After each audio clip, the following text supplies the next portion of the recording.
So, in picking your next career choice or looking at the career you actually are supposed to go for, there are just 4 things you need to consider.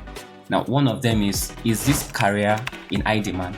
Some jobs are high paying, but they are saturated.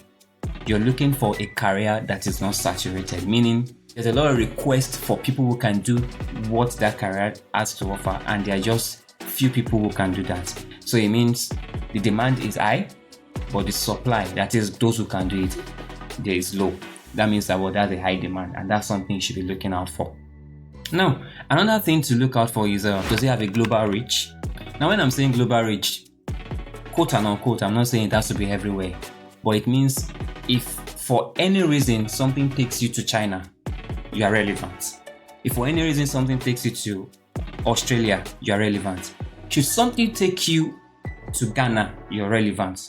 You understand? So every continent, there's a need for you. For example, data analyst, that's a global career. For example, you're also talking about app development. Are you an app developer? Or is that something you love to try your hands on? That's a career that has global reach. Now, having said that, another thing you want to consider is it affordable? Now, being affordable means to learn the career or to skill up in that career.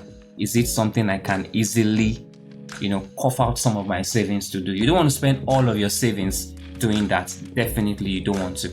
You just want to ensure that should you need to do a thorough training for 6 months, your finance can cater for it and you are not running bankrupt. That's something you need to consider. So that's affordability. Now, the final thing, is it future proof?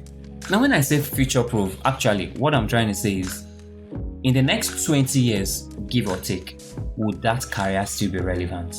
Now, that means for 10 years down the line now, the career has been in existence.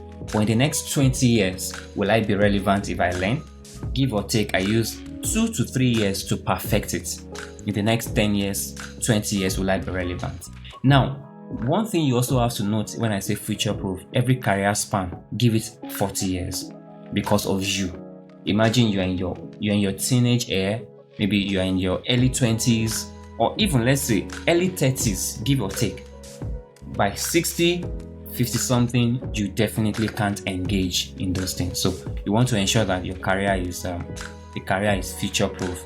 Now, if you consider these 4 things in high demand, global reach, affordability, and then future proof, you will see that there are 4 non-negotiables for you to consider when deciding your next career shift. Thank you very much.